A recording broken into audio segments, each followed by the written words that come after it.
जय श्री राधे कृष्ण। ओम नमो भगवते वासुदेवाय नमः। अब सभी को जय मां कंजक चैनल की तरफ से सीता नवमी की हार्दिक शुभकामनाएं। आज की वीडियो के माध्यम से हम आपके सामने सीता नवमी की संपूर्ण व्रत कथा प्रस्तुत करने जा रहे हैं। उम्मीद करती हूँ कथा का पूरा फल लेने के लिए आप कथा को शुरू से लेकर अंत तक जरूर श्रवण करेंगे, क्योंकि कथा का पूरा फल हमें कथा को संपूर्ण सुनने से ही मिलता है। आधा अधूरा छोड़ने से हम सिर्फ पाप के भागीदार बनते हैं। तो चलिए आज की इस कथा को हम शुरू करते हैं। ओम नमो भगवते वासुदेवाय नमः। प्रभु श्री राम की प्रिय सीता जी को जानकी नाम से भी पुकारा जाता है। हिंदू धर्म में सीता नवमी के पावन दिवस का बहुत महत्व है। विशाख माह के शुक्ल पक्ष की नवमी तिथि के दिन माता सीता का जन्म हुआ था। इस शुभ दिवस को जानकी जयंती और जानकी नवमी भी कहा जाता है। सीता माता को देवी लक्ष्मी का अवतार कहा गया है। द्वापर युग में श्री राम की पत्नी बनी सीता ने अपने जीवन काल में बहुत ही कष्ट उठाए। राजा जनक की लाडली पुत्री सीता को विवाह के कुछ ही समय बाद 14 वर्ष का वनवास सहना पड़ा। मंथरा के बहकावे में आकर दशरथ राजा की एक रानी कैकेयी अपने पुत्र भरत को अयोध्या का राजा बनाना चाहती थी। इसलिए उसने दशरथ से वचन के नाम पर राम के लिए वनवास मांगा था। तब देवी सीता के पास 14 साल अपने पिता के पास चले जाने का अवसर था, लेकिन उन्होंने पतिव्रता नारी का उदाहरण पेश करते हुए श्री राम के साथ वन जाना चुना। वनवास के दौरान अनेक कष्ट सहे, फिर रावण द्वारा उनका हरण और अशोक वाटिका में भयंकर राक्षसियों के बीच रहना, फिर राम रावण युद्ध के बाद अयोध्या लौटकर श्री राम द्वारा त्यागे जाना। जीवन भर इतने कष्ट सहने के बाद भी धैर्य और समर्पण का परिचय देना ये केवल माता सीता ही कर सकती थी। लवकुश के लालन पालन के बाद जब उन्हें राम को सौंपा गया और माता सीता धरती में समाने लगी, ये करुण दृश्य किसी की भी आंखों में आंसू ला सकता है। उस वक्त धीर वीर श्री राम भी अपना आपा खो बैठे थे और सीता वापस ना लौटाने पर समस्त सृष्टि का विनाश कर देने पर उतारू हो गए थे। इन्हीं माता सीता के जीवन से जुड़ी कुछ रोचक कथाएं, उनके जन्म का तात्पर्य, सीता नवमी व्रत महात्म्य, पूजा विधि, फल प्राप्ति से जुड़ी जानकारी प्रस्तुत है। इस दिन जानकी माता की पूजा करने से मनोकामनाएं पूर्ण होती हैं। जिन लोगों का जीवन कष्ट में बीत रहा है उन्हें अपनी पीड़ा से मुक्ति मिलती है। जानकी माता को त्याग और समर्पण की देवी भी कहा जाता है, इसलिए उनकी पूजा करने वाले पात्र भी ये देवी गुण उतर आते हैं। जब किसी व्यक्ति में परोपकार, त्याग, सेवा भाव, प्रेम, समर्पण, सहानुभूति, विश्वास और सद्भाव का संचार होता है तो क्लेश, ईर्ष्या, घमंड, नफरत, द्वेष, रोष और अविश्वास जैसे दूषण समाप्त हो जाते हैं। फिर उसकी समृद्धि और सुख शांति का दौर आने लगता है। इसके अलावा मानसिक व्यथा से पीड़ित पात्र और असाध्य रोगों से त्रस्त व्यक्ति को भी सीता नवमी व्रत से राहत और मुक्ति मिलती है। सीता जयंती के पावन दिवस पर पूजा और व्रत करने वाले जातक सुबह के समय ब्रह्म मुहूर्त में उठकर स्नान कर ले। उसके पश्चात सच्चे मन से व्रत और पूजा का संकल्प करे। इसके बाद एक चौकी पर साफ सुथरा लाल कपड़ा बिछा दें। फिर माता सीता और भगवान श्री राम की तस्वीर या मूर्ति उस पर विराजमान करें। इसके बाद पूरी जगह को गंगा जल के छिड़काव से शुद्ध करें। अब देवी सीता का श्रृंगार करके सुहाग का सामान अर्पित करें। इसके बाद रोली, मौली, फूल, चावल, धूप, दीप, फल व मिष्ठान अर्पित करें। माता सीता को प्रसन्न करने के लिए पूजा विधि में पीले रंग के फूल का इस्तेमाल करना चाहिए। तिल के तेल या गाय के घी से दीपक जलाएं और फिर माता की आरती उतारें। इसके बाद 108 बार माता सीता के मंत्रों का जप करें और सीता चालीसा का पाठ करें। शाम के समय भी माता सीता की पूजा करें और दान जरूर करें। महर्षि वाल्मीकि रचित रामायण के अनुसार सीता जनक राजा को जमीन के नीचे से मिली थी। कथा के अनुसार एक बार मिथिला में अकाल पड़ गया। ऋषियों ने जनक राजा को यज्ञ करने की सलाह दी ताकि वर्षा हो और प्रजा का कष्ट दूर हो जाए। यज्ञ समाप्ति के उपरांत जनक राजा ने अपने हाथों से हल जोतने का निश्चय किया। उसी समय उन्हें जमीन में धंसे एक पात्र से एक सुंदर कन्या मिली। राजा जनक ने उसे अपनी पुत्री के रूप में स्वीकार कर लिया। उस समय राजा जनक को और कोई संतान नहीं थी।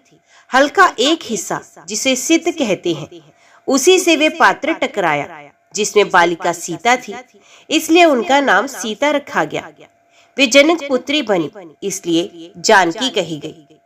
जनक राजा की पुत्री सीता है, ये बात सब जानते हैं, लेकिन उन्हें वैदेही किस कारण कहते हैं, ये बात सब नहीं जानते। दरअसल राजा जनक का नाम मिथि अथवा विदेह रखा गया था, जिसकी कथा कुछ इस प्रकार है।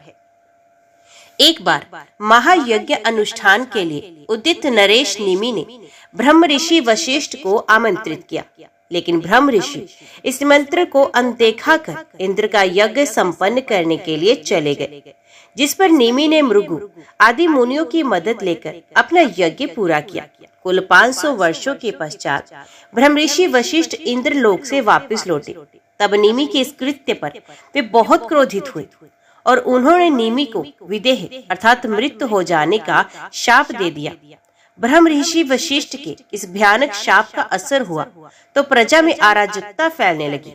इस विकट समस्या के समाधान के लिए ऋषियों ने मिलकर निमि के शापित मृत शरीर का मंथन किया। उसी मंथन से एक शिशु उत्पन्न हुआ जो विदेह कहा गया।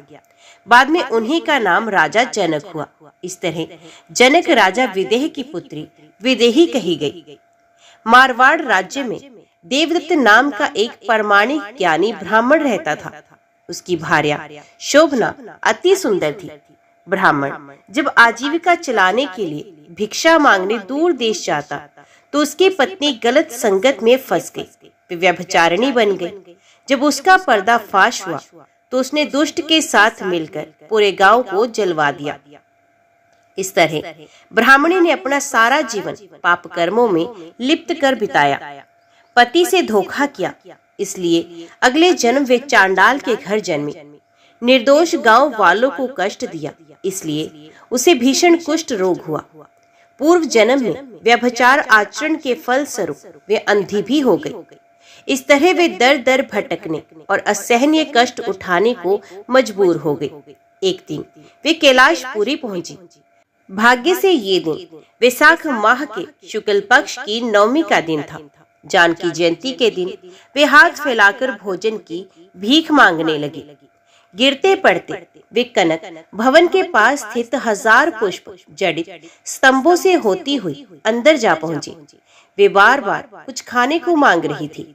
वहां मौजूद एक श्रद्धालु भक्त ने उससे कहा, आज भोजन अन्नदान से पाप लगता है, कल भर पेट प्रसाद मिलेगा। ये बोलकर उसने दया करते हुए उसे तुलसी का पान और थोड़ा जल दिया। कुछ समय बाद भूख की मारी वे पापिन मृत्यु को प्राप्त हुई, लेकिन अनजाने में ही उसे सीता नवमी का व्रत पूर्ण हो गया, जिसके फल स्वरूप वे पाप से मुक्त हो गए। उसे स्वर्ग लोक में रहने को मिला। फिर अगले जन्म वे कामरूप देश के महाराजा जयसिंह की रानी बनी। इस तरह माता सीता की असीम कृपा से उसके समस्त रोग दोष और पापों का नाश हुआ और सद्गति उसको मिल गई। सीता माता के 3 रूप हैं, क्रिया शक्ति, इच्छा शक्ति और ज्ञान शक्ति। धरा से उत्पन्न होने के कारण देवी सीता को भूम आत्मजा भी कहा जाता है। अग्नि, सूर्य और चंद्रमा का प्रकाश माता सीता का स्वरूप कहा जाता है। रावण की कैद में सीता माता की परछाई कैद थी। असल सीता माता अग्निदेव के पास सुरक्षित थी। वनवास के समय ऋषि अत्रि के आश्रम में माता सीता को दिव्य वस्त्र सती अनसुईया ने प्रदान किए थे, जो ना फटते थे ना ही मैले होते थे। रावण द्वारा सीता हरण के बाद उनकी खोज में गए वानर राजा सुग्रीव और उनके दल को एक गठरी में बंधे सीता माता के आभूषण मिले थे। हिमालय की यात्रा के दौरान लंका नरेश रावण की दृष्टि वेदवती पर पड़ी। वे अत्यंत सुंदर थी। फिर भी वे अविवाहित थी। रावण ने उसे इस बात का रहस्य पूछा। तब वेदवती ने कहा, मेरे पिता ब्रह्म ऋषि कुछ ध्वज चाहते थे कि मेरा विवाह त्रिलोक के स्वामी विष्णु से हो। ये बात जानकर एक राक्षस क्रोधित हुआ। वे मुझसे विवाह करना चाहता था, इसलिए उसने मेरे माता पिता का वध कर दिया। इसलिए मैंने अब तपस्या का रास्ता चुना है। ये कहानी सुनकर पहले तो रावण ने वेदवती को बहलाना फुसलाना शुरू किया, लेकिन वेदवती जब नहीं मानी तो उसने उसके बाल पकड़ लिए। उसी क्षण वेदवती ने अपने बाल काट लिए और शाप देते हुए कहा कि तूने इस वन में मेरा अपमान किया है। मैं सतयुग के बाद त्रेता युग में फिर आऊंगी और तेरे अंत का कारण बनूंगी। इस तरह त्रेता युग में फिर रावण सीता के रूप में जन्मी वेदवती पर मोहित हुआ, छल से उसका हरण किया और विष्णु भगवान ने राम अवतार के हाथों मृत्यु को प्राप्त हुआ। बालिका सीता एक बार सहेलियों संग बगीचे में खेल रही थी। वहीं पेड़ पर नरमादा तोते का जोड़ा सीता राम के भविष्य की बात कर रहे थे, जो उन्होंने महर्षि वाल्मीकि के आश्रम में सुनी थी। उत्सुक बालिका सीता मादा तोते से अपने और राम के बारे में और बातें जानना चाहती थी, लेकिन तोते के जोड़े में उनको साथ महल जाने से मना कर दिया। उन्होंने कहा, हमें उन्मुक्त गगन में रहना पसंद है। इस बात से नाराज बालिका सीता ने गर्भवती मादा तोता को जबरन अपने पास रख लिया और नर तोता को आजाद कर दिया, ताकि वे अपने भविष्य के बारे में मादा तोता से और बातें जान सके। नर तोता अपनी साथी के वियोग में मर गया। इस बात से दुखी मादा तोता ने बालिका सीता को शाप दिया और वे बोली, जिस तरह तुमने मुझे इस तोते से दूर किया, तुम्हें भी गर्भ अवस्था के समय पति वियोग सहना होगा। बताया जाता है कि अगले जन्म में तोता वही धोबी था जिसने माता सीता के चरित्र पर उंगली उठाई थी, जिसके बाद भगवान राम ने सीता का गर्भ अवस्था के दौरान त्याग कर दिया था। तब माता सीता महर्षि वाल्मीकि के आश्रम पहुंची और वहां उन्होंने लवकुश को जन्म दिया। अद्भुत रामायण अनुसार रावण ने कहा, जब भूलवश मैं अपनी पुत्री से पढ़ने की इच्छा करूं, तब मेरी मृत्यु आए। इसी ग्रंथ में कहा गया है कि एक समय गृत्समद नामक ब्राह्मण लक्ष्मी को पुत्री स्वरूप में पाने के लिए एक कलश में कुश के अग्रभाग से मंत्रों उच्चारण के साथ दूध की बूंदें प्रवाहित किया करते थे। एक दिन वहां राक्षस राज रावण आया और उसने वहां सभी मुनियों को मारकर उनका थोड़ा थोड़ा रक्त उस कलश में भर लिया। फिर वे उसे लेकर अपनी रानी मंदोदरी के पास पहुंचा। उसने कहा, इससे बहुत तीक्ष्ण विष है, इसे संभाल कर रखना। अपने दुराचारी पति की अपेक्षा से त्रस्त मंदोदरी ने अकेले में वे सारा रक्त विष जानकर पी लिया। इसी से वे गर्भवती होगी। उसे समझ नहीं आया कि वे क्या करे, रावण को क्या जवाब दे। जब रावण सरहादी पर्वत पर गया तो गर्भवती मंदोदरी तीर्थ यात्रा को निकल गई। वे कुरुक्षेत्र पहुंची, जहां उसने अपने गर्भ को एक घड़े में रख दिया और घड़ा जमीन में दफन कर दिया। उसके बाद वे सरस्वती नदी में स्नान करके वापस लंका नगरी लौट आई। कहा जाता है कि वही घड़ा जनक राजा को हल चलाते समय मिल गया था, जिसमें से सीता माता प्रकट हुई और रावण की कही बात अनुसार वे उसके मृत्यु का कारण भी बनी। सीता नवमी के इस पावन अवसर पर श्रवण कीजिए संपूर्ण रामायण का पाठ। बोलो सियापति रामचंद्र महाराज की जय। जय माँ सीता, जय श्री राम। श्री महादेव जी कहते हैं, पार्वती, पूर्व काल की बात है। स्वयंभू मनु शुभ एवं निर्मल तीर्थ नैमिषारण्य में गोमती नदी के तट पर द्वादक्षर महामंत्र का जप करते थे। उन्होंने 1000 वर्ष तक लक्ष्मीपति भगवान श्री हरि का पूजन किया। तब भगवान ने प्रकट होकर कहा, राजन, मुझसे वर मांगो। तब स्वयंभू मनु ने बड़ी प्रसन्नता के साथ कहा, हे अच्युत, हे देवेश्वर, आप 3 जन्मों तक मेरे पुत्र हो। हे, मैं पुत्र भाव से आप पुरुषोत्तम का भजन करना चाहता हूँ। उनके ऐसा कहने पर भगवान लक्ष्मीपति बोले, नृपश्रेष्ठ, तुम्हारे मन में जो अभिलाषा हो वे अवश्य पूर्ण होगी। तुम्हारा पुत्र होने में मुझे बड़ी प्रसन्नता होगी। जगत के पालन तथा धर्म की रक्षा का प्रयोजन उपस्थित होने पर भिन्न भिन्न समय में तुम्हारे जन्म लेने के पश्चात मैं भी तुम्हारे यहाँ अवतार लूंगा। अनग साधु पुरुषों की रक्षा, पापियों का विनाश और धर्म की स्थापना करने के लिए मैं प्रत्येक युग में अवतार लेता हूँ। इस प्रकार स्वयंभू मनु को वरदान देकर श्री हरि वहीं अंतर ध्यान हो गए। उन स्वयंभू मनु का पहला जन्म रघुकुल में हुआ। वहां के राजा दशरथ के नाम से प्रसिद्ध हुए। दूसरी बार वे वृष्ण वंश में वसुदेव के रूप में प्रकट हुए। फिर जब कलयुग के 1000 दिव्य वर्ष व्यतीत हो जाएंगे तो संभल नामक गांव में वे हरिगुप्त ब्राह्मण के रूप में उत्पन्न होंगे। उनकी पत्नी भी प्रत्येक जन्म में उनके साथ रही। अब मैं पहले श्री रामचंद्र जी के चरित्र का वर्णन करता हूँ, जिसके स्मरण मात्र से पापियों की भी मुक्ति हो जाती है। हिरण्यकशिपु और हिरण्याक्ष नामक दैत्य दूसरा जन्म धारण करने पर महाबली कुंभकर्ण और रावण हुए। मुनिवर पुलस्त्य के विशर्वा नाम के एक धार्मिक पुत्र हुए, जिनकी पत्नी राक्षस राज सुमाली की कन्या थी। उसकी माता का नाम सुकेशी था, उसका नाम केकशी था। केकसी दृढ़ता पूर्वक व्रत का पालन करने वाली थी, किंतु एक दिन काम वेग की अधिकता से संध्या के समय उसने महामुनि विश्रवा के साथ रमण किया। अत समय के दोष से उसके गर्भ से 2 तमोगुणी पुत्र उत्पन्न हुए, जो बहुत ही बलवान थे। केकसी के गर्भ से एक शूर्पणखा नाम की कन्या भी हुई, जिसका मुख बड़ा ही विकराल था। कुछ काल के पश्चात उससे विभीषण का जन्म हुआ, जो सुशील, भगवत भक्त, सत्यवादी, धर्मात्मा और परम पवित्र था। रावण और कुंभकर्ण हिमालय पर्वत पर अत्यंत कठोर तपस्या के द्वारा मेरी आराधना करने लगे। रावण बड़ा दुष्ट आत्मा था। उसने बड़ा कठोर कर्म करके अपने मस्तक रूपी कमलों से मेरी पूजा की।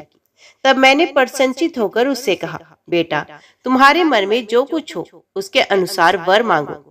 तब वे दुष्ट आत्मा बोला, देव, मैं संपूर्ण लोकों पर विजय पाना चाहता हूँ, अतः आप मुझे देवता, दानव और राक्षसों के द्वारा भी अवध्य कर दीजिए। पार्वती, मैंने उसके कथनानुसार वरदान दे दिया।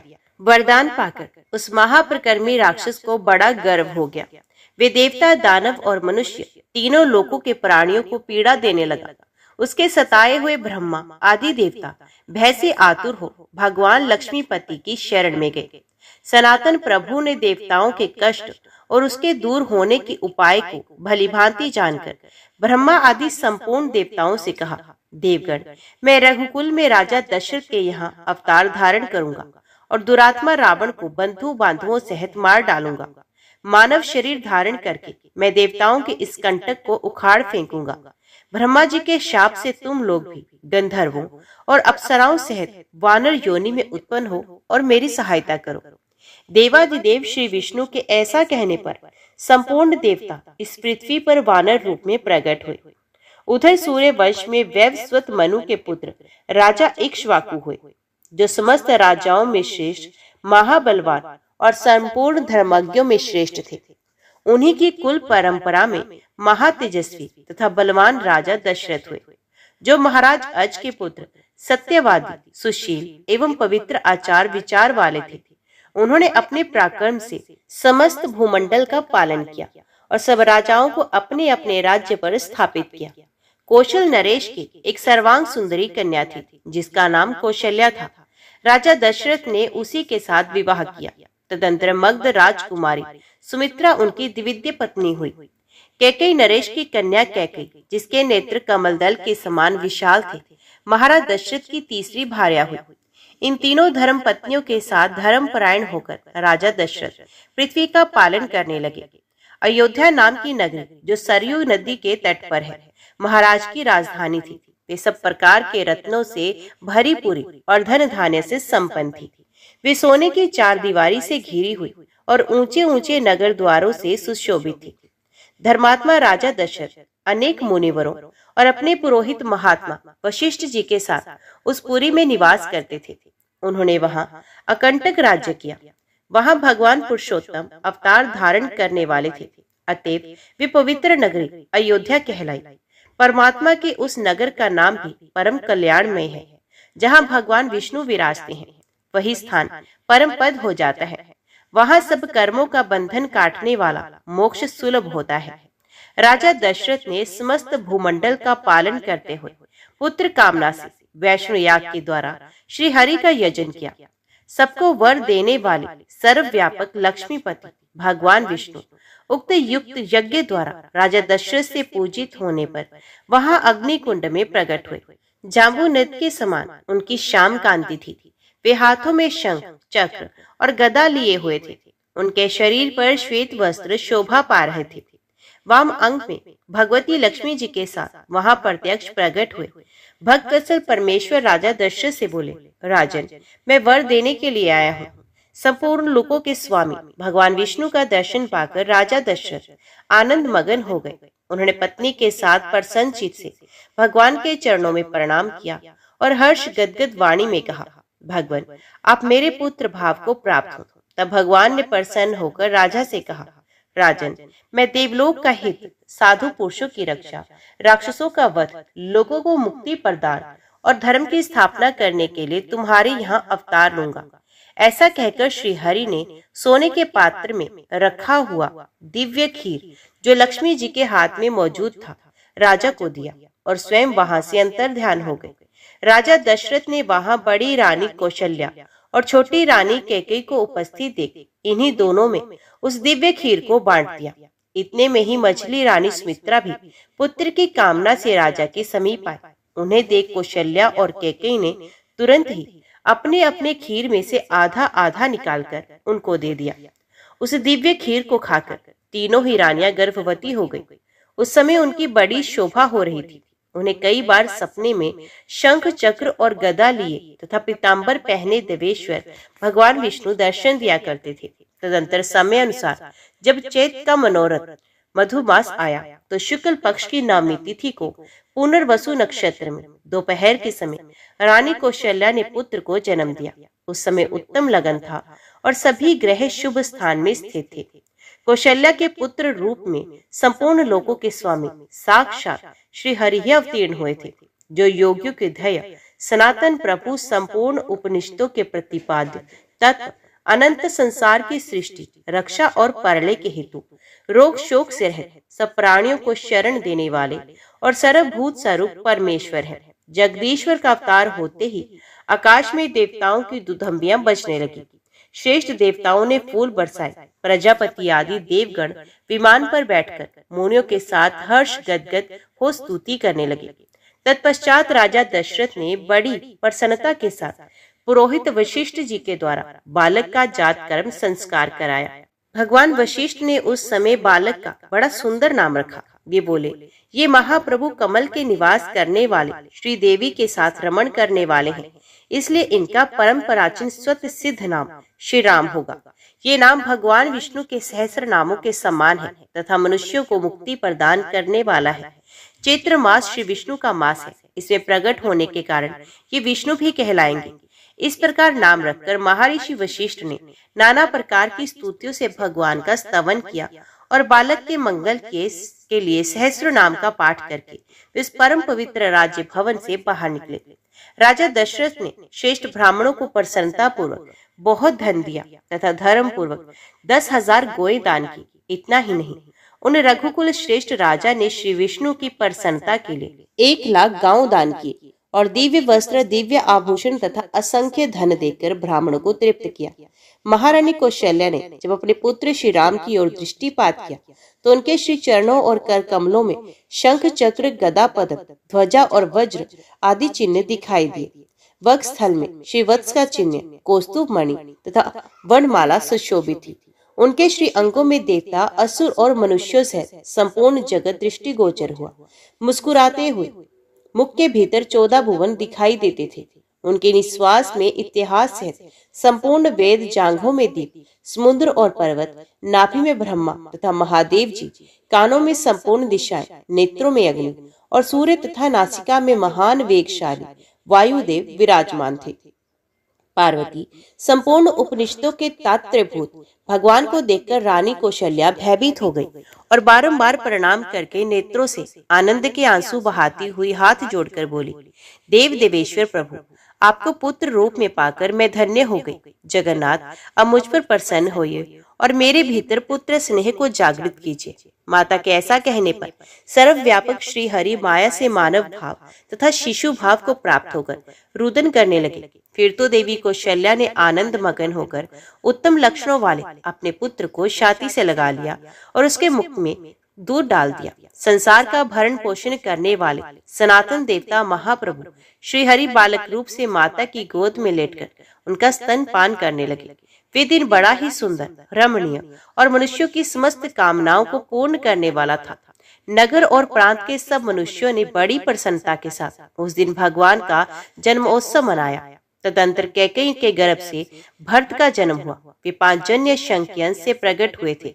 इसके बाद महाभागा सुमित्रा ने उत्तम लक्षणों वाले लक्ष्मण को तथा देव शत्रु को संताप देने वाले शत्रुघ्न को जन्म दिया।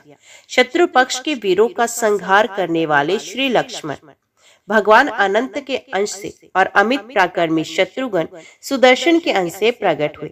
वैवस्वत मनु के वंश में जन्म लेने वाले वे सभी बालक क्रमश बड़े हुए। फिर महातेजस्वी महर्षि वशिष्ठ ने सबका विधि पूर्वक संस्कार किया। तदंतर सबने वेद शास्त्रों का अध्ययन किया। संपूर्ण शास्त्रों के तत्वज्ञ होकर वे धनुर्वेद के भी प्रतिष्ठित विद्वान हुए। श्री राम आदि चारों भाई बड़े ही उदार, लोगों का हर्ष बढ़ाने वाले थे। उनमें श्री राम और लक्ष्मण की जोड़ी एक साथ रहती थी और भरत तथा शत्रुघ्न की जोड़ी एक साथ। भगवान के अवतार लेने के पश्चात जगदीश्वरी भगवती लक्ष्मी राजा जनक के भवन में अवतीर्ण हुई। जिस समय राजा जनक किसी शुभ क्षेत्र में यज्ञ के लिए हल से भूमि जोत रहे थे, उसी समय माता सीता हल के अग्रभाग से एक सुंदरी कन्या के रूप में प्रकट हुई, जो साक्षात लक्ष्मी ही थी। उस वेदमयी कन्या को देखकर मिथिलापति राजा जनक ने गोद में उठा लिया और अपनी पुत्री मानकर उसका पालन पोषण किया।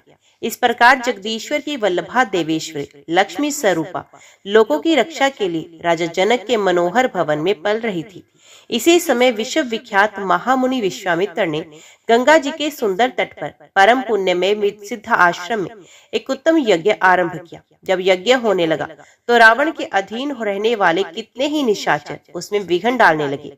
इससे विश्वामित्र मुनि को बड़ी चिंता हुई। तब उन धर्मात्मा मुनि ने लोक हित के लिए रघुकुल में प्रकट हुए श्री हरि को वहां ले आने का विचार किया। फिर तो वे रघुवंशी क्षत्रिय द्वारा सुरक्षित रमणीय नगरी अयोध्या में गए और वहां राजा दशरथ से मिले। कौशिक मुनि को उपस्थित देख राजा दशरथ हाथ जोड़कर खड़े हो गए तथा उन्होंने अपने पुत्रों के साथ मुनिवर विश्वामित्र के चरणों में मस्तक झुकाया और बड़े हर्ष के साथ कहा, मुने, आज आपका दर्शन पाकर मैं धन्य हो गया। तत्पश्चात उन्हें उत्तम आसन पर बिठाकर राजा ने विधि पूर्वक सत्कार किया और पुनः प्रणाम करके पूछा, महर्षि, मेरे लिए क्या आज्ञा है? तब महातपस्वी विश्वामित्र अत्यंत प्रसन्न होकर बोले, राजन, आप मेरे यज्ञ की रक्षा के लिए श्री रामचंद्र जी को मुझे दे दीजिए। इनके समीप रहने से मेरे यज्ञ में पूर्ण सफलता मिलेगी।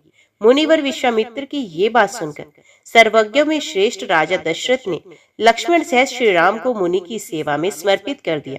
महातपस्वी विश्वामित्र उन दोनों रघुवंशी कुमारों को साथ ले बड़ी प्रसन्नता के साथ अपने आश्रम पर गए। श्री रामचंद्र जी ने जाने से देवताओं को बड़ा आश्चर्य हुआ। उन्होंने भगवान के ऊपर फूल बरसाए और उनकी स्तुति की। उसी समय महाबली गरुड़ सब प्राणियों से अदृश्य होकर वहां आए और उन दोनों भाइयों को 2 दिव्य धनुष तथा अक्षय बाणों वाले 2 तुणीर आदि दिव्य अस्त्र शस्त्र देकर चले गए। श्री राम और लक्ष्मण दोनों भाई महाप्रकर्मी वीर थे। तपोवन में पहुंचने पर महात्मा कौशिक ने विशाल वन के भीतर उन्हें एक भयंकर राक्षसी को दिखलाया, जिसका नाम ताड़का था। वे सुंदर नामक राक्षस की स्त्री थी। मुनि की प्रेरणा से उन दोनों ने दिव्य धनुष से छूटे हुए बाणों द्वारा ताड़का को मार डाला। श्री रामचंद्र जी ने द्वारा मारी जाने पर वे भयंकर राक्षसी अपने भयानक रूप को छोड़कर दिव्य रूप में प्रकट हुई। उसका शरीर तेज से उद्दीप्त हो रहा था तथा वे सब आभूषणों से विभूषित दिखाई देती थी। राक्षस योनि से छूटकर श्री रामचंद्र जी को प्रणाम करने के पश्चात वे श्री विष्णु लोक को चले गए। ताड़का को मारकर महातेजस्वी श्री रामचंद्र जी ने महात्मा लक्ष्मण के साथ विश्वामित्र के शुभ आश्रम में प्रवेश किया। उस समय समस्त मुनि बड़े प्रसन्न हुए। वे आगे बढ़कर श्री रामचंद्र जी को ले गए और उत्तम आसन पर बिठाकर सबने अर्घ्य आदि के द्वारा उनका पूजन किया। द्विज श्रेष्ठ विश्वामित्र ने विधि पूर्वक यज्ञ की दीक्षा ली। मुनियों के साथ उत्तम यज्ञ आरंभ किया। उस महायज्ञ का प्रारंभ होते ही मारीच नामक राक्षस अपने भाई सुबाहु के साथ उससे विघ्न डालने के लिए उपस्थित हुआ। उन भयंकर राक्षसों को देखकर विपक्षी वीरों का संहार करने वाले श्री रामचंद्र जी ने राक्षस राज सुबाहु को एक ही बाण से मौत के घाट उतार दिया और महान पवनास्त्र का प्रयोग करके मारीच नामक निशाचर को भी समुद्र के तट पर इस प्रकार फेंक दिया जैसे हवा सूखे पत्ते को उड़ा ले जाती है। श्री रामचंद्र जी के इस महान पराक्रम को देखकर राक्षस श्रेष्ठ मारीच ने हथियार फेंक दिया और एक महान आश्रम में वे तपस्या करने के लिए चला गया। महान यज्ञ के समाप्त होने के बाद महातेजस्वी विश्वामित्र ने प्रसन्नचित से श्री रघुनाथ जी का पूजन किया। वे मस्तक पर काकपक्ष धारण किए हुए थे। उनके शरीर का वर्ण नील कमल दल के समान श्याम था तथा नेत्र कमल दल के समान विशाल थे। मुनि श्रेष्ठ कौशिक ने उन्हें छाती से लगाकर उनका मस्तक सूंघा और स्तवन किया। इसी बीच में मिथिला के सम्राट राजा जनक ने श्रेष्ठ ब्राह्मणों के द्वारा वाजपेयी यज्ञ आरंभ किया। विश्वामित्र आदि सब महर्षि उस यज्ञ को देखने गए। उनके साथ रघुकुल श्रेष्ठ श्री राम और लक्ष्मण भी थे। मार्ग में महात्मा श्री रामचंद्र जी के चरण कमलों का स्पर्श हो जाने से बहुत बड़ी शिला के रूप में पड़ी हुई गौतम पत्नी अहिल्या शुद्ध हो गई। पूर्व काल में वे अपने स्वामी गौतम के शाप से पत्थर हो गई थी, किंतु श्री रघुनाथ जी के चरणों का स्पर्श होने से शुद्ध हो विशुभ गति को प्राप्त हुई। तदंतर दोनों रघु कुमारों के साथ मिथिला नगरी में पहुंचकर सभी मुनिवरों का मन प्रसन्न हो गया। महाबली राजा जनक ने महान सौभाग्यशाली महर्षियों को आया देख आगे बढ़कर उन्हें प्रणाम और पूजन किया। कमल के समान विशाल नेत्रों वाले, नील कमल गल के समान श्याम वर्ण, पीताम्बरधारी, कोमलांग कोट, कंदर्पों के सौंदर्य को मात करने वाले, समस्त शुभ लक्षणों से संपन्न तथा सब प्रकार के आभूषणों से विभूषित रघुनाथ श्री रामचंद्र जी को देखकर मिथिला नरेश जनक के मन में बड़ा हर्ष हुआ। उन्होंने दशरथ नंदन श्री राम को परमेश्वर का ही रूप समझा और अपने को धन्य मानते हुए उनका पूजन किया। राजा के मन में श्री रामचंद्र जी को अपनी कन्या देने का विचार उत्पन्न हुआ। ये दोनों कुमार रघुकुल में उत्पन्न हुए हैं। इस प्रकार दोनों भाइयों का परिचय पाकर राजा ने उत्तम वस्त्र और आभूषणों के द्वारा धर्म पूर्वक उनका सत्कार किया और मधुपर्क आदि के विधि से संपूर्ण महर्षियों का भी पूजन किया। तत्पश्चात यज्ञ समाप्त होने पर कमल नयन श्री राम ने शंकर जी के दिव्य धनुष को भंग करके जनक किशोरी सीता जी को जीत लिया। उस पराक्रमी महान शुल्क से अत्यंत संतुष्ट होकर मिथिला नरेश ने सीता को श्री रामचंद्र जी की सेवा में देने का निश्चय कर लिया। तत्पश्चात राजा जनक ने महाराज दशरथ के पास दूत भेजा। धर्मात्मा राजा दशरथ अपने दोनों पुत्र भरत और शत्रुघ्न को साथ लेकर वशिष्ठ, वामदेव आदि महर्षियों और सेना के साथ मिथिला में आए और जनक के सुंदर भवन में उन्होंने जनवासा किया। फिर शुभ समय में मिथिला नरेश ने श्री राम का सीता के साथ और लक्ष्मण का उर्मिला के साथ विवाह कर दिया। उनके भाई कुशध्वज के दो सुंदर कन्याएं थी जो मांडवी और श्रुतकीर्ति के नाम से प्रसिद्ध थी। वे दोनों सभी शुभ लक्षणों से संपन्न थी। उनमें से मांडवी के साथ भरत का, श्रुतकीर्ति के साथ शत्रुघ्न का विवाह हुआ। इस प्रकार वैवाहिक उत्सव समाप्त होने पर महाबली राजा दशरथ मिथिला नरेश से पूजित हो दहेज का सम्मान ले पुत्रों, पुत्र वधुओं, सेवकों, अश्वगज आदि सैनिकों तथा नगर और प्रांत के लोगों के साथ अयोध्या को प्रस्थित हुए।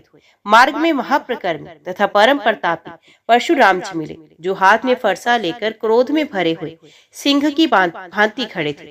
वे शत्रु के लिए काल रूप थे और श्री रामचंद्र जी के पास युद्ध की इच्छा से आ रहे थे। रघुनाथ जी को सामने पाकर परशुराम जी ने इस प्रकार कहा, महाबाहु श्री राम, मेरी बात सुनो।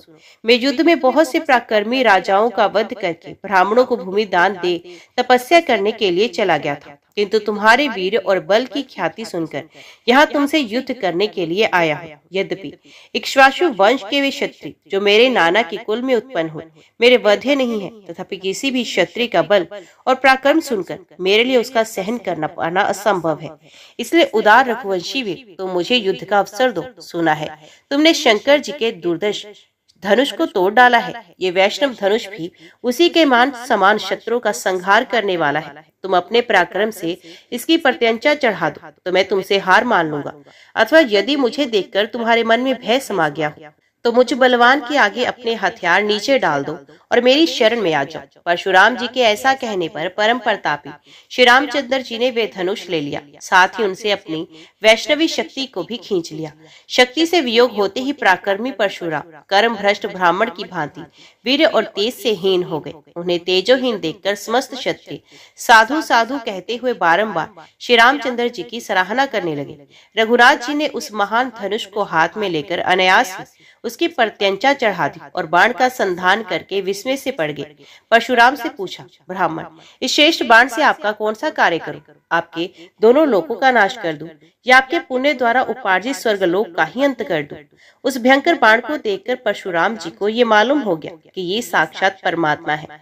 ऐसा जानकर उन्हें बड़ा हर्ष हुआ और उन्होंने लोक रक्षक श्री रघुनाथ जी को नमस्कार करके अपने 100 यज्ञों द्वारा उपार्जित स्वर्गलोक और अपने अस्त्र शस्त्र उनकी सेवा में समर्पित कर दिए। तब महातेजस्वी रघुनाथ जी ने महामुनि परशुराम जी को प्रणाम किया तथा पादम अर्घ्य और आचमनी आदि के द्वारा उनकी विधि पूर्वक पूजा की।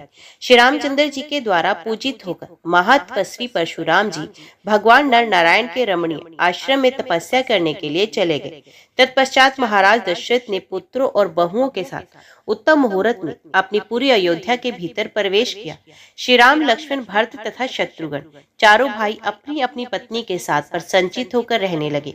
धर्मात्मा श्री रघुनाथ जी ने सीता के साथ 12 वर्षों तक विहार किया। श्री महादेव जी कहते हैं, पार्वती इसी समय राजा दशरथ ने अपने ज्येष्ठ पुत्र श्री राम को प्रेमवश युवराज पद पर अभिषिक्त करना चाहा, किंतु उनकी छोटी रानी कैकेयी ने, जिसे पहले वरदान दिया जा चुका था, महाराज से 2 वर मांगे, भरत का राज्याभिषेक और राम का 14 वर्षों का वनवास। राजा दशरथ ने सत्य वचन में बंधे होने के कारण अपने पुत्र श्री राम को राज्य से निर्वासित कर दिया।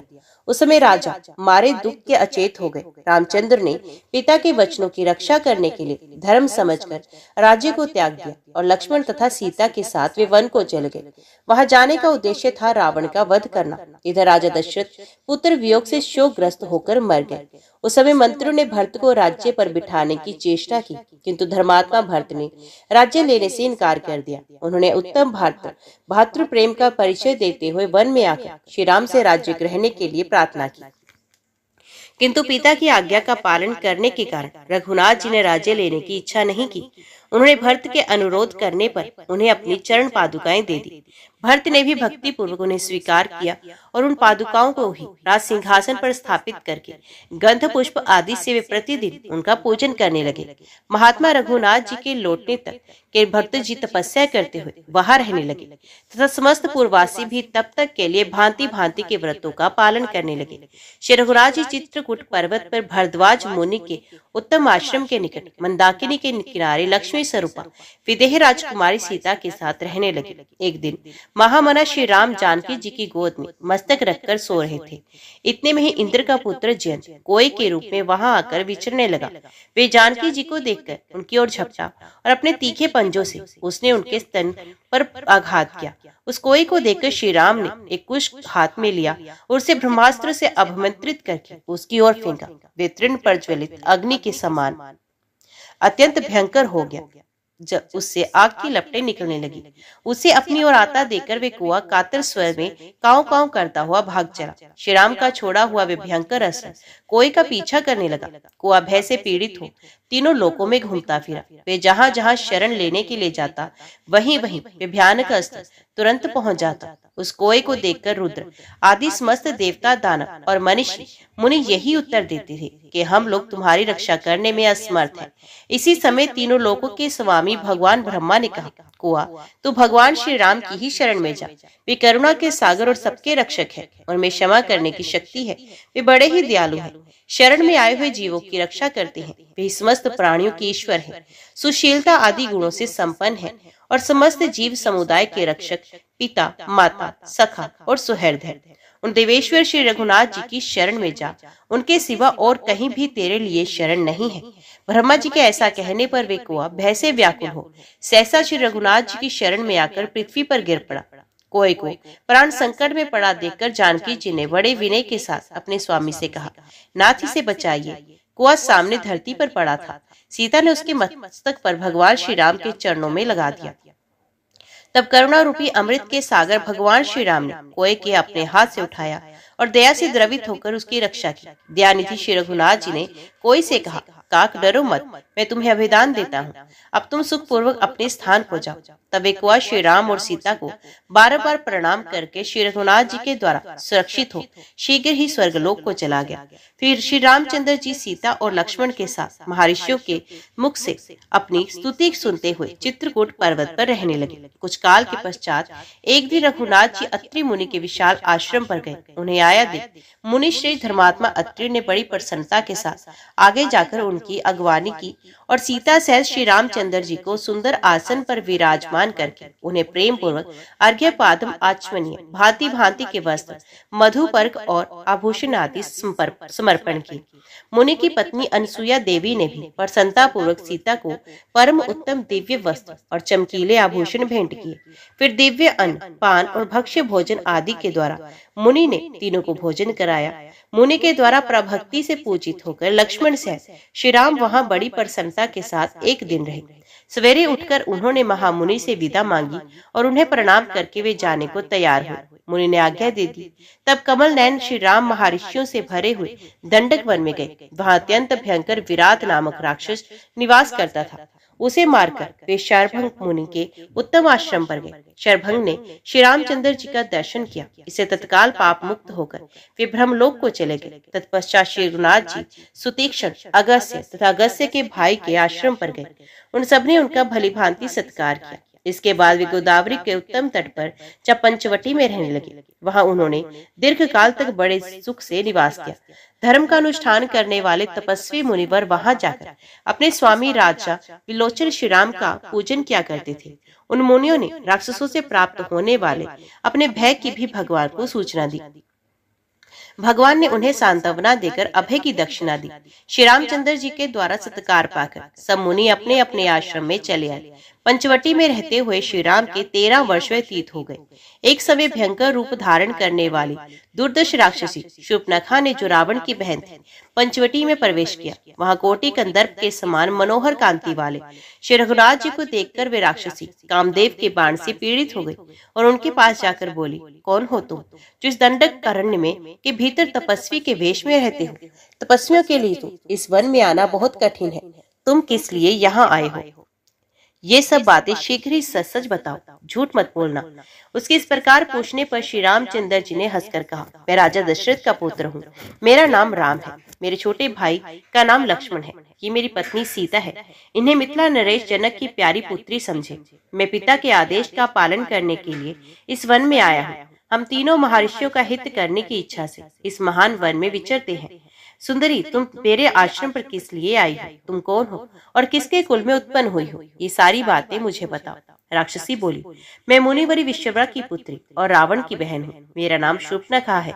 मैं तीनों लोकों में विख्यात हूँ। मेरे भाई ने ये दंडकारण्य मुझे दे दिया है। मैं इस महान वन में ऋषि महर्षियों को खाती हुई विचरती रहती हूँ। तुम एक श्रेष्ठ राजा जान पड़ती हो। तुम्हें देखकर मैं कामदेव के बाणों से पीड़ित हो रही हूँ और तुम्हारे साथ बेखट के रमण करने के लिए यहाँ आई हूँ। राजन, तुम मेरे पति हो जाओ। मैं तुम्हारी सती को सीता को अभी खा जाऊंगी। ऐसा कहकर वे राक्षसी सीता को खा जाने के लिए उद्यत हुए। ये देखकर श्री रामचंद्र जी ने तलवार उठाकर उसके नाक और कान काट दिए। तब विकराल मुख वाली वे राक्षसी भयभीत हो रोती हुई शीघ्र ही खर नामक निशाचर के घर गई और वहां उसने श्री राम की सारी करतूत कह सुनाई। ये सुनकर खर कई हजार राक्षसों और दूषण तथा तीसरा को साथ लेकर शत्रु सुदर श्री रामचंद्र जी से युद्ध करने के लिए आया। किंतु श्री राम ने उस भयानक वन में काल और अंत के समान प्राणांतकारी बाणों द्वारा उन विशालकाय राक्षसों का अनायास ही संहार कर डाला। विषैले सांपों के समान तीखे साइकों द्वारा उन्होंने युद्ध में खर, त्रिशरा और महाबली दूषण को भी मार गिराया। इस प्रकार दंडकारण्य वासी समस्त राक्षसों का वध करके श्री रामचंद्र जी देवताओं द्वारा पूजित हुए और महर्षि भी उनकी स्तुति करने लगे। तत्पश्चात भगवान श्री राम, सीता और लक्ष्मण के साथ दंडकारण्य में रहने लगे। शूर्पणखा से राक्षसों के मारे जाने का समाचार सुनने पर रावण क्रोध से मूर्छित हो उठा और दुरात्मा मारीच को साथ लेकर जनस्थान में आए। पंचवटी में पहुंचकर दशशीष रावण ने मारीच को माया में मृग के रूप में राम के आश्रम पर भेजा। वे राक्षस अपने पीछे आते हुए दोनों दशरथ कुमारों को आश्रम से दूर हटा ले गया। इसी बीच में रावण ने अपने वध की इच्छा से श्री रामचंद्र जी की पत्नी सीता जी को हर लिया। सीता जी को हरी जाती हुई देखकर गंधर्वों के राजा महाबली जटायु ने श्री रामचंद्र जी के प्रति स्नेह होने के कारण उस राक्षस के साथ युद्ध किया, किंतु शत्रु विजयी रावण ने अपने बाहुबल से जटायु को मार गिराया और राक्षसों से घिरी हुई लंकापुरी में प्रवेश किया।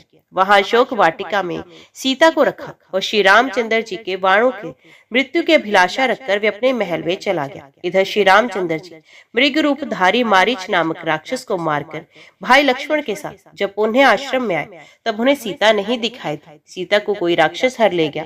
ये जानकर दशरथ नंदन श्री राम को बहुत शोक हुआ और वे संतप्त होकर विलाप करने लगे। वन में घूम घूम कर उन्होंने सीता की खोज करना शुरू किया। उसी समय मार्ग में महाबली जटायु पृथ्वी पर गिरे दिखाई दिए। उनके पैर और पंख कट गए थे और तथा सारा अंग लहूलुहान हो रखा था। उन्होंने इस अवस्था में देख श्री रामचंद्र जी को बड़ा विस्मय हुआ। उन्होंने पूछा, अहो, किसने तुम्हारा वध किया? जटायु ने श्री रामचंद्र जी को देखकर धीरे धीरे कहा, रघुनंदन, आपकी पत्नी को महाबली रावण ने हर लिया है। उसी राक्षस के हाथ से मैं युद्ध में मारा गया। इतना कहकर जटायु ने प्राण त्याग दिए। श्री राम ने वैदिक विधि से उनका दाह संस्कार किया और उन्हें अपना सनातन धाम प्रदान किया, जो योग्य को ही प्राप्त होता है। श्री रघुनाथ जी के प्रसाद से गीत को भी परम पद की प्राप्ति हुई। उन पक्षीराज को श्री हरि का स्वरूप मोक्ष मिला। तदंतर माल्यवान पर्वत पर जाकर मातंग मुनि के आश्रम पर वे महाभागा धर्मपरायण शबरी से मिले। वे भगवत भक्तों में श्रेष्ठ थी। उसने श्री राम लक्ष्मण को आते देख आगे बढ़कर उनका स्वागत और सत्कार किया। प्रणाम करके आश्रम में कुश के आसन पर उन्हें बिठाया। फिर चरण धोकर वन के सुगंधित फूलों से भक्ति पूर्वक उनका पूजन किया। उस समय शबरी का हृदय आनंद मगन हो रहा था। वे दृढ़ता पूर्वक उत्तम व्रत का पालन करने वाली थी। उसने दोनों रघु कुमारों को सुगंधित एवं मधुर फल मूल निवेदन किए। उन फलों को भोग लगाकर भगवान ने शबरी को मोक्ष प्रदान किया। पंपा सरोवर की ओर जाते समय उन्होंने मार्ग में भयानक रूपधारी कबंध नामक राक्षस का वध किया। उसको मारकर महाप्रकर्मी श्री राम ने उसे जला दिया। इससे वे स्वर्गलोक में चला गया।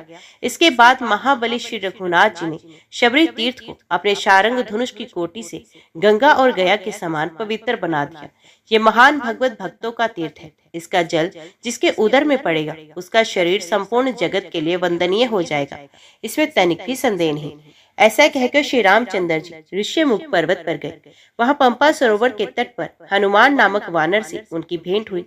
हनुमान जी के कहने से उन्होंने सुग्रीव के साथ मित्रता की और सुग्रीव के अनुरोध से वानर राज वाली को मारकर सुग्रीव को ही उसके राज्य पर अभिषिक्त कर दिया। तत्पश्चात जानकी जी का पता लगाने के लिए वानर राज सुग्रीव ने हनुमान आदि वानर वीरों को भेजा।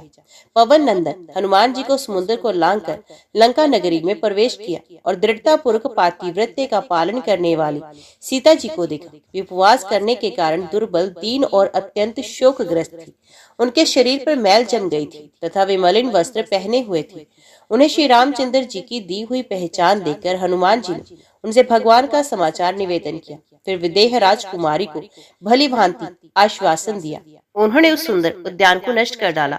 तदंतर दरवाजे का खंभा उखाड़कर उसे हनुमान जी ने वन की रक्षा करने वाले सेवकों, 5 सेनापतियों, 7 मंत्री कुमारों तथा रावण के एक पुत्र को मार डाला। इसके बाद रावण के दूसरे पुत्र मेघनाथ के द्वारा वे स्वेच्छा से बंध गए। फिर राक्षस राज रावण से मिलकर हनुमान जी से उससे वार्तालाप किया और अपनी पूंछ में लगाई हुई आग से समूची लंकापुरी को दग्ध कर डाला। फिर सीता जी के दिए हुए चिन्ह को लेकर वे लौट आए और कमल नयन श्री रामचंद्र जी से मिलकर सारा हाल बताते हुए बोले, मैंने सीता जी का दर्शन किया है। इसके बाद सुग्रीव सहित श्री रामचंद्र जी बहुत से वानरों के साथ समुद्र के तट पर गए। वहां जाकर उन्होंने अपनी सेना का पड़ाव डाल दिया। रावण के एक छोटे भाई थे जो विभीषण के नाम से प्रसिद्ध थे। वे धर्मात्मा, सत्य प्रतीक और महान भगवत भक्तों में श्रेष्ठ थे। श्री रामचंद्र जी को आया जान विभीषण अपने बड़े भाई रावण को राज्य को तथा पुत्र और स्त्री को भी छोड़कर उनकी शरण में चले गए। हनुमान जी के कहने से श्री रामचंद्र जी ने विभीषण को अपनाया और उन्हें अभयदान देकर राक्षसों के राज्य पर अभिषिक्त किया।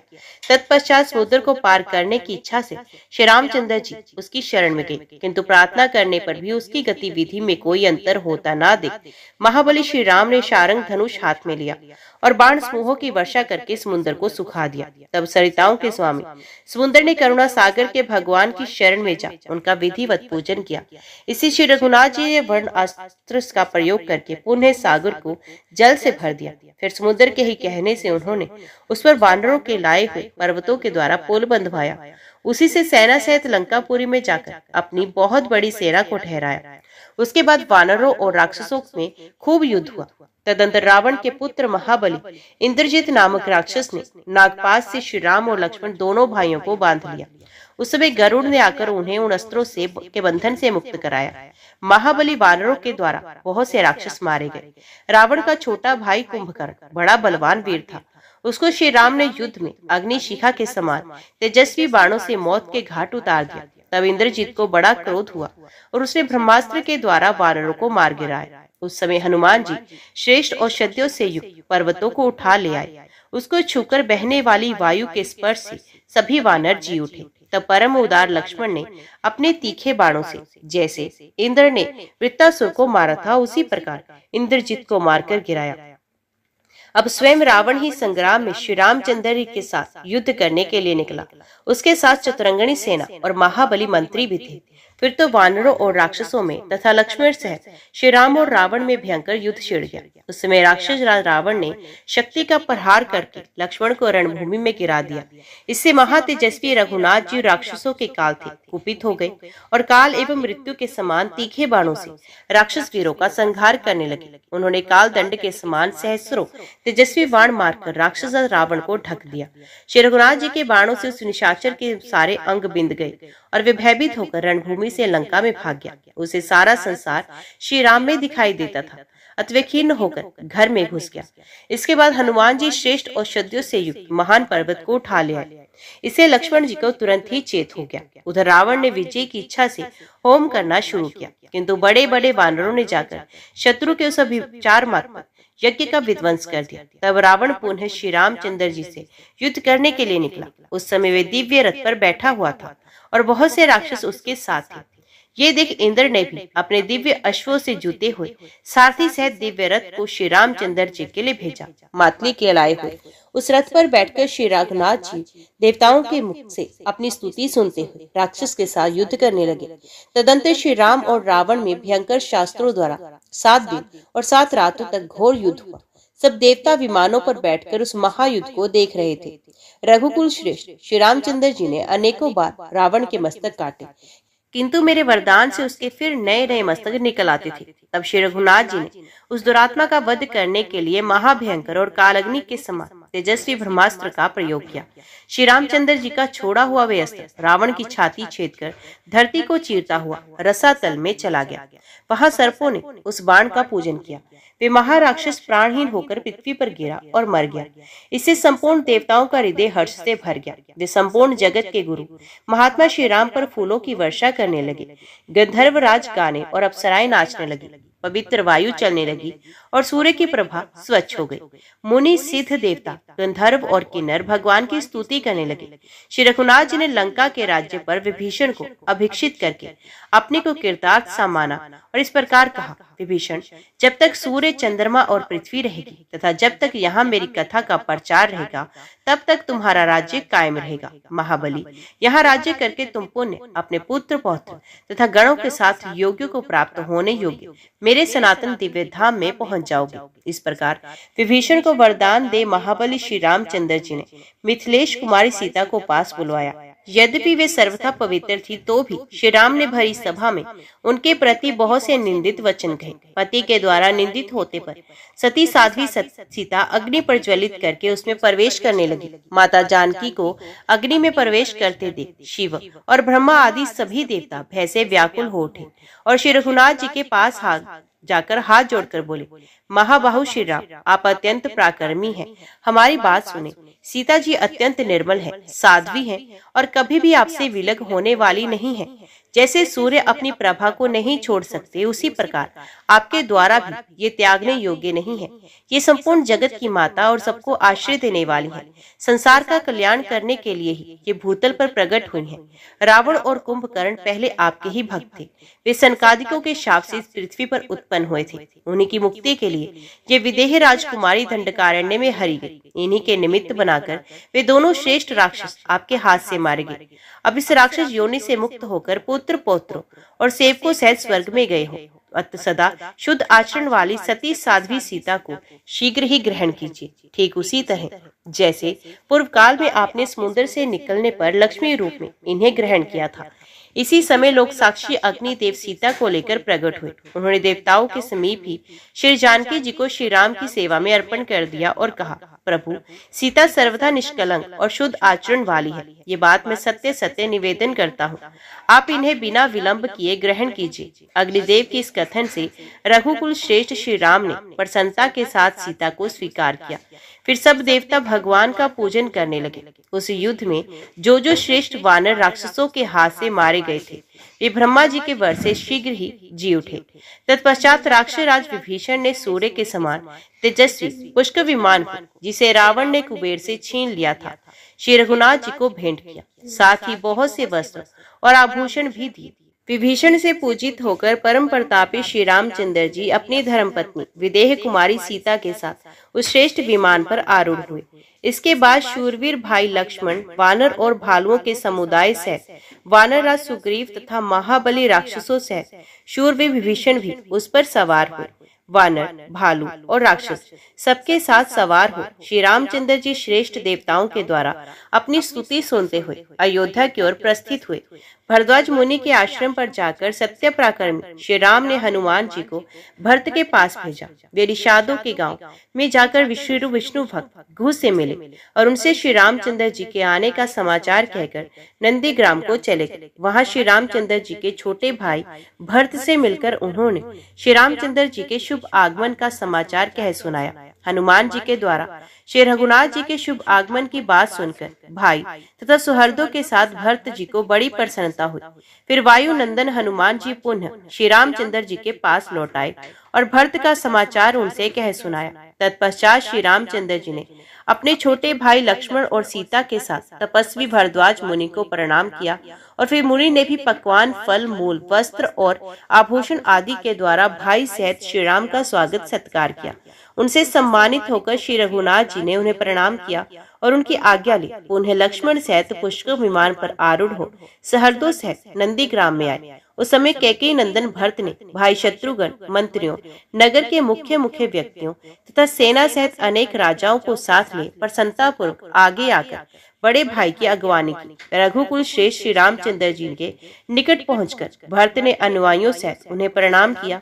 फिर शत्रुओं को ताप देने वाले श्री रघुनाथ जी ने विमान से उतरकर भरत और शत्रुघ्न को छाती से लगाया। तत्पश्चात पुरोहित वशिष्ठ जी, माताओं, बड़े बूढ़ों तथा बंधु बांधवों को महातेजस्वी श्री राम ने सीता और लक्ष्मण के साथ प्रणाम किया। इसके बाद भरत जी ने विभीषण, सुग्रीव, जामवान, अंगद, हनुमान और सुषेण को गले लगाया। वहां भाइयों और अनुचरों सहित भगवान ने उसे मांगलिक स्नान करके दिव्य माला और दिव्य वस्त्र धारण किए, फिर दिव्य चंदन लगाया। इसके बाद वे सीता और लक्ष्मण के साथ सुमंत्र नामक सारथी से संचालित दिव्य रथ पर बैठे। उस समय देवगण उनकी स्तुति कर रहे थे। फिर भरत, सुग्रीव, शत्रुघ्न, विभीषण, अंगद, सुषेण, जामवान, हनुमान, नील नल, सुभग, शरभ, गंधमादन, अन्यान्य, कपि, निषादराज, महाप्रकर्मी राक्षस और महाबली राजा भी बहुत से घोड़े, हाथी और रथों पर आरूढ़ हुए। उस समय नाना प्रकार के मांगलिक बाजे बजने लगे तथा नाना प्रकार के स्तोत्रों का गान होने लगा। इस प्रकार वानर, भालू, राक्षस, निषाद और मानव सैनिकों के साथ महातेजस्वी श्री रघुनाथ जी ने अपने अविनाशी नगर साकेत धाम अयोध्या में प्रवेश किया। मार्ग में उस राजनगरी की शोभा देखते हुए श्री रघुनाथ जी को बारंबार अपने पिता महाराज दशरथ की याद आने लगी। तत्पश्चात सुग्रीव, हनुमान और विभीषण आदि भगवत भक्तों के पावन चरणों के पढ़ने से पवित्र हुए राजमहल में उन्होंने प्रवेश किया। तदंतर किसी पवित्र दिन को शुभ लगन में मंगल में भगवान श्री राम का राज्य अभिषेक करने के लिए लोगों ने मांगलिक उत्सव मनाना आरंभ किया। वशिष्ठ, वामदेव, जाबाली, कश्यप, मार्कंडेय, मौद्गल्य, पर्वत और नारद। ये महर्षि जप और होम करके राज शिरोमणि श्री रघुनाथ जी का शुभ अभिषेक करने लगे। नाना रत्नों से निर्मित दिव्य स्वर्ण में पीढ़े पर सीता से भगवान श्री राम को बिठाकर उत्तम व्रत का पालन करने वाली महर्षि सोने और रत्नों के कलशों में रखे हुए सब तीर्थों के शुद्ध एवं मंत्रपूत जल से, जिसमें पवित्र मांगलिक वस्तुएं, दुर्वा दल, तुलसी दल, फूल और चंदन आदि पड़े थे, उनका मंगल में अभिषेक करने और चारों वेदों के वैष्णव सूक्तों को पढ़ने लगे। उस शुभ लगन के समय आकाश में देवताओं की दुदुम्बियां बजती थी, चारों ओर से फूलों की वर्षा होती थी। वेदों के पारगामी मुनियों ने दिव्य वस्त्र, दिव्य आभूषण, दिव्य गंध और नाना प्रकार के दिव्य पुष्पों से श्री सीता देवी के साथ श्री रघुनाथ जी का श्रृंगार किया। उस समय लक्ष्मण ने दिव्य शस्त्र और चवर धारण किए। भरत और शत्रुघ्न भगवान के दोनों बगल में खड़े होकर ताड़ के पंखों से हवा करने लगे। राक्षस राज विभीषण ने सामने से दर्पण दिखाया। वानर राज सुग्रीव भरा हुआ कलश लेकर खड़े हुए। महातेजस्वी जामवान ने मनोहर फूलों की माला पहनाई। बाली कुमार अंगद ने श्रीहरि को कपूर मिला हुआ पान अर्पण किया। हनुमान जी ने दिव्य दीपक दिखाया। सुशेन ने सुंदर झंडा फहराया। समंत्री महात्मा श्री राम को चारों ओर से घेरकर उनकी सेवा में खड़े हुए। मंत्रियों के नाम इस प्रकार थे: सृष्टि, जयंत, विजय, सौराष्ट्र, राष्ट्रवर्धन, अकोप, धर्मपाल तथा सुमंत्र। नाना जनपदों के स्वामी, नरश्रेष्ठ, नृपतिगण, पूर्ववासी वैदिक विद्वान तथा बड़े बूढ़े सज्जन भी महाराज की सेवा में उपस्थित थे। वानर, भालू, मंत्री, राजा, राक्षस, श्रेष्ठ द्विज तथा सेवकों से घिरे हुए महाराज श्री राम अयोध्या में इस प्रकार शोभा पाने लगे जैसे भगवान लक्ष्मीपति विष्णु देवताओं से घिरे होने पर वैकुंठ धाम में सुशोभित होते हैं। देवी सीता के साथ श्री रघुनाथ जी को राज्य पर अभिषिक्त होते देख विमानों पर बैठे हुए देवताओं का हृदय आनंद से भर गया। गंधर्व और अप्सराओं के समुदाय जय जयकार करते हुए स्तुति करने लगे। वशिष्ठ आदि महर्षियों द्वारा अभिषेक हो जाने पर श्री रामचंद्र जी सीता देवी के साथ उसी प्रकार सुशोभित हुए जैसे लक्ष्मी जी के साथ भगवान विष्णु शोभा पाते हैं। सीता जी अत्यंत विनीत भाव से श्री रघुनाथ जी के चरण कमलों की सेवा किया करती थी। राज्याभिषेक हो जाने के पश्चात संपूर्ण दिशाओं का पालन करते हुए श्री रामचंद्र जी ने विदेह नंदिनी सीता के साथ 1000 वर्षों तक मनोरम राजभोग का उपभोग किया। इस बीच में अंतपुर की स्त्रियां, नगर निवासी तथा प्रांत के लोग छिपे तौर पर सीता जी की निंदा करने लगे। निंदा का विषय यही था कि वे कुछ काल तक राक्षस के घर में निवास कर चुकी थी।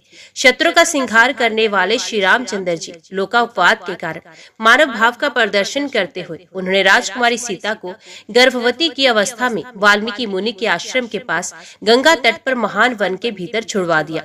महातेजस्विनी जानकी गर्भ का कष्ट सहन करती हुई मुनि के आश्रम में रहने लगी।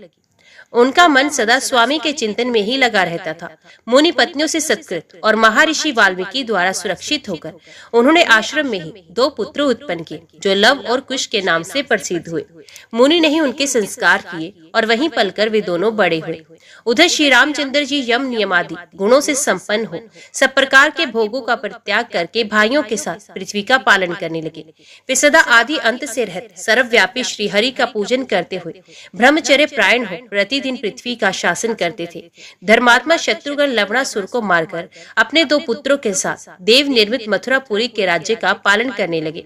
भरत ने सिंधु नदी के दोनों तटों पर अधिकार जमाए हुए गंधर्वों का संहार करके उस देश में अपने दोनों महाबली पुत्रों को स्थापित कर दिया। इसी प्रकार लक्ष्मण ने मद्र देश में जाकर मद्रों का वध किया और अपने 2 महाप्रकर्मी पुत्रों को वहां के राज्य पर अभिषिक्त कर दिया। तत्पश्चात अयोध्या में आकर वे श्री रामचंद्र जी के चरणों की सेवा में जुट गए। श्री रघुनाथ जी ने एक तपस्वी शूद्र को मारकर मृत्यु को प्राप्त हुए एक ब्राह्मण बालक को जीवन प्रदान किया। तत्पश्चात नैमिषारण्य में गोमती के तट पर श्री रघुनाथ जी ने स्वर्ण में जानकी की प्रतिमा के साथ बैठकर अश्वमेघ यज्ञ किया। वहां भारी जन समाज एकत्रित था। उन्होंने बहुत से यज्ञ किए। इसी समय महातपस्वी वाल्मीकि जी सीता को साथ लेकर वहां आए और श्री रघुनाथ जी से इस प्रकार बोले: उत्तम व्रत का पालन करने वाले श्री राम, मिथिलेश कुमार कुमारी सीता सर्वथा निष्पाप है। ये अत्यंत निर्मल और सती साध्वी स्त्री है। जैसे प्रभा सूर्य से पृथक नहीं होती, उसी प्रकार ये भी कभी आपसे अलग नहीं होती। आप भी पाप के संपर्क से रहते हैं, फिर भी आपने इनका त्याग कैसे किया? श्री राम बोले, ब्राह्मण, मैं जानता हूँ आपके कथनानुसार जानकी सर्वथा निष्पाप है। बात यह है कि सती साध्वी सीता को दंडकारण्य में रावण ने हर लिया था। मैंने उस दुष्ट को युद्ध में मार डाला। उसके बाद सीता ने अग्नि में प्रवेश करके जब अपने को शुद्ध प्रमाणित कर दिया, तब मैं धर्ममत इन्हें लेकर पुनः अयोध्या में आया। यहाँ आने पर इनके प्रति नगर निवासियों में महान अपवाद फैला। यद्यपि ये तब भी सदाचारिणी ही थी, तो भी लोक अपवाद के कारण मैंने इन्हें आपके निकट छोड़ दिया। अतः अब केवल मेरे ही चिंतन में संलग्न रहने वाली सीता को उचित है कि ये लोगों के संतोष के लिए राजाओं और महर्षियों के सामने अपनी शुद्धता का विश्वास दिलाए। मुनियों और राजाओं की सभा में श्री रामचंद्र जी ने ऐसा कहने पर सती सीता ने उनके प्रति अपना अनन्य प्रेम दिखलाने के लिए सब लोगों को आश्चर्य में डालने वाला प्रमाण उपस्थित किया। वे हाथ जोड़कर सबके सामने उसी भरी सभा में बोली, यदि मैं श्री रघुनाथ जी के सिवा अन्य किसी पुरुष का मन से चिंतन भी ना करती हूँ, तो हे पृथ्वी देवी, तो मुझे अपने अंक में स्थान दो। यदि मैं मन, वाणी और क्रिया द्वारा केवल श्री रघुनाथ जी की ही पूजा करती हूँ, तो हे माता पृथ्वी, तो मुझे अपने अंक में स्थान दो। महात्मा जानकी को परमधाम में चलने के लिए उदित जान पक्षीराज गरुड़ अपनी पीठ पर रत्न में सिंहासन लिए रसातल से प्रकट हुए। इसी समय पृथ्वी देवी भी प्रत्यक्ष रूप से प्रकट हुई। उन्होंने मिथिलेश कुमारी सीता को दोनों हाथों से उठा लिया और स्वागत पूर्वक अभिनंदन करके उन्हें सिंहासन पर बिठाया। सीता देवी को सिंहासन पर बैठी देख देवगण धारावाहिक रूप से उनके ऊपर फूलों की वर्षा करने लगे तथा दिव्य अप्सराओं ने उनका पूजन किया।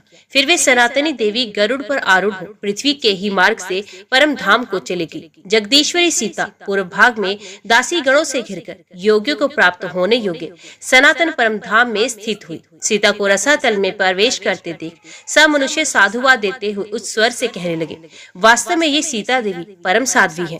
सीता के अंतर ध्यान हो जाने से श्री रामचंद्र जी को बड़ा शोक हुआ।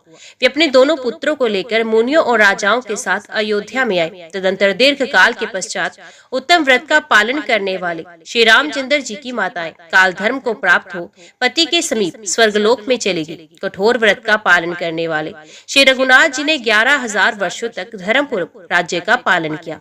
एक दिन काल तपस्वी का वेश धारण करके श्री रामचंद्र जी के भवन में आया और इस प्रकार बोला, महाभाग श्री राम, मुझे ब्रह्मा जी ने भेजा है। रघुश्रेष्ठ, मैं उनका संदेश कहता हूँ, आप सुने। मेरी और आपकी बातचीत हम ही दोनों तक सीमित रहनी चाहिए। इस बीच में जो यहाँ प्रवेश करे वे वध के योग्य होगा। ऐसा ही होगा, ये प्रतिज्ञा करके श्री रामचंद्र जी ने लक्ष्मण को दरवाजे पर पहरा देने के लिए बिठा दिया और स्वयं काल के साथ वार्तालाप करने लगे। उस समय काल ने कहा, श्री राम, मेरे आने का जो कारण है उसे आप सुने। देवताओं ने आपसे कहा था कि आप रावण और कुंभकर्ण को मारकर 11,000 वर्षों तक मनुष्य लोक में निवास करें। उनके ऐसा कहने पर आप इस भूतल पर अवतीर्ण हुए थे। वे समय अब पूरा हो गया, अतः अब आप परम धाम को बधारें, जिससे सब देवता आपसे स्नात हो। महाबाहु, श्री राम ने एवं वस्तु कहकर काल का अनुरोध स्वीकार किया। उन दोनों में अभी बातचीत हो ही रही थी कि महातपस्वी दुर्वासा मुनि राजद्वार पर आ पहुंचे और लक्ष्मण से बोले, राजकुमार, तुम शीघ्र जाकर रघुनाथ जी को मेरे आने की सूचना दो। ये सुनकर लक्ष्मण ने कहा, ब्राह्मण, इस समय महाराज के समीप जाने की आज्ञा नहीं है। लक्ष्मण की बात सुनकर मुनि श्रेष्ठ दुर्वासा को बड़ा क्रोध हुआ। वे बोले, यदि तुम श्री रामचंद्र जी से नहीं मिलवाओगे तो शाप दे दूंगा। लक्ष्मण जी ने शाप के भय से श्री रामचंद्र जी को महर्षि दुर्वासा के आगमन की सूचना दे दी। तब सब भूतों को भय देने वाले कालदेव वहीं अंतर ध्यान हो गए। महाराज श्री राम ने दुर्वासा के आने पर उनका विधिवत पूजन किया। उधर रघुश्रेष्ठ लक्ष्मण ने अपने बड़े भाई की प्रतिज्ञा को याद करके सरयू के जल में स्थित हो अपने साक्षात स्वरूप में प्रवेश किया। उस समय उनके मस्तक पर सहस्रों फल शोभा पाने लगे। उनके श्री अंगों की कांति कोटि चंद्रमाओं के समान जान पड़ती थी। वे दिव्य माला और दिव्य वस्त्र धारण किए दिव्य चंदन के अनुलेप से सुशोभित हो रहे थे। सहस्रों नाग कन्याओं से घिरे हुए भगवान अनंत दिव्य विमान पर बैठकर परमधाम को चले गए। लक्ष्मण के परम धाम गमन का हाल जानकर श्री रघुनाथ जी ने इस लोक से जाने का विचार किया। उन्होंने अपने पुत्र वीरवर कुश को कुशावती में और लव को द्वारवती में धर्म पूर्वक अपने अपने राज्य पर स्थापित किया। उस समय भगवान श्री राम के अभिप्राय को जानकर समस्त वानर और महाबली राक्षस अयोध्या में आ गए। विभीषण, सुग्रीव, जामवान, पवन कुमार हनुमान, नील नल सुषेण और निषाद रथ गोह भी वहां पहुंचे। महामना शत्रुघ्न भी अपने वीर पुत्रों को राज्य पर अभिषिक्त करके श्री राम पालित अयोध्या नगरी में आए।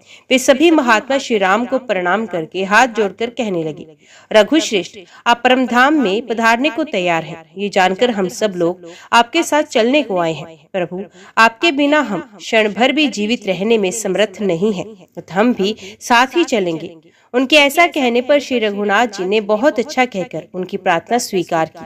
तत्पश्चात उन्होंने राक्षस राज विभीषण से कहा, तुम धर्म पूर्वक राज्य का पालन करो, मेरी प्रतिज्ञा व्यर्थ ना होने दो।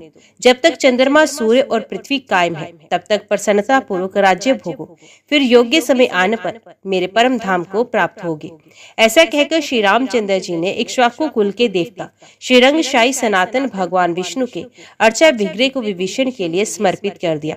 इसके बाद शत्रुसूदन श्री रघुनाथ जी ने हनुमान जी से कहा, वानरराज, संसार में जब तक मेरी कथा का प्रचार रहे तब तक तुम इस पृथ्वी पर सुख से रहो, फिर समय अनुसार मुझे प्राप्त हो।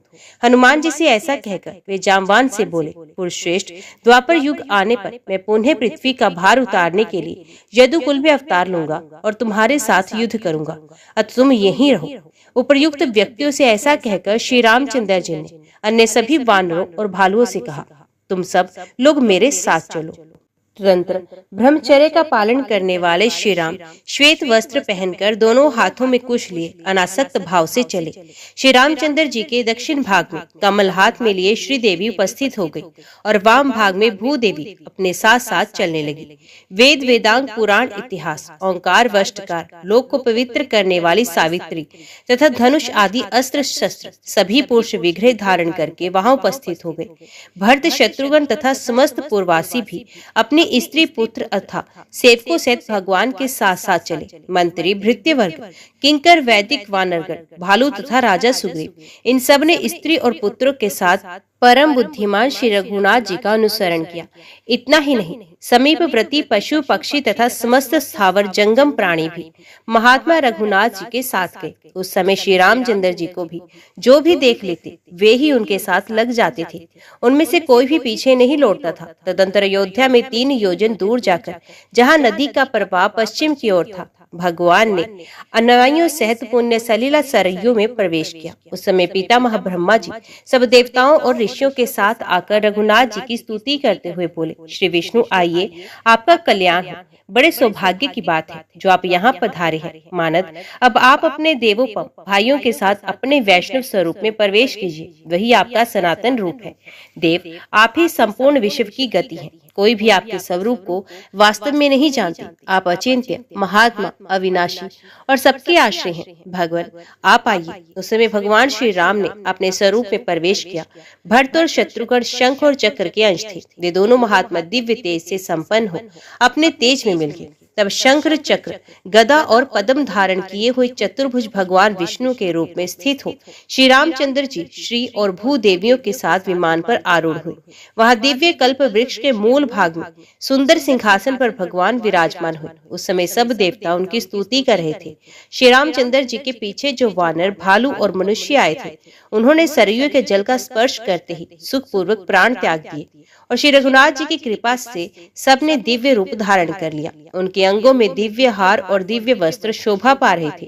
वे दिव्य मंगलमय कांति से संपन्न थे। असंख्य देहधारियों से घिरे हुए राजीव विलोचन भगवान श्री राम उस विमान पर आरूढ़ हुए। उस समय देवता, सिद्ध, मुनि और महात्माओं से पूजित होकर वे अपने दिव्य, अविनाशी एवं सनातन धाम में चले गए। पार्वती, जो मनुष्य श्री रामचंद्र जी के चरित्र के एक या आधे श्लोक को पढ़ता अथवा सुनता या भक्ति पूर्वक स्मरण करता है, वे कोटि जन्मों के उपार्जित ज्ञाता ज्ञात पाप से मुक्त हो स्त्री, पुत्र एवं बंधु बांधवों के साथ योगियों को प्राप्त होने योग्य विष्णु लोक में अनायास ही चला जाता है। देवी, ये मैंने तुमसे श्री रामचंद्र जी के महान चरित्र का वर्णन किया है। तुम्हारी प्रेरणा से मुझे श्री रामचंद्र जी की लीलाओं के कीर्तन का शुभ अवसर प्राप्त हुआ। इससे मैं अपने को धन्य मानता हूँ। जय श्री राम। आज की वीडियो में इतना ही। उम्मीद करती हूँ वीडियो आपको पसंद आई होगी। वीडियो पसंद आई हो तो वीडियो को लाइक और चैनल को सब्सक्राइब जरूर कीजिएगा। जय श्री राम लिखकर कमेंट बॉक्स में अपनी हाजिरी और अपने सुझाव देना ना भूलिएगा। तो मिलते हैं अगली कथा अगली वीडियो के साथ। तब तक के लिए देखते व सुनते रहिए। जय मां कंजक, जय माता दी।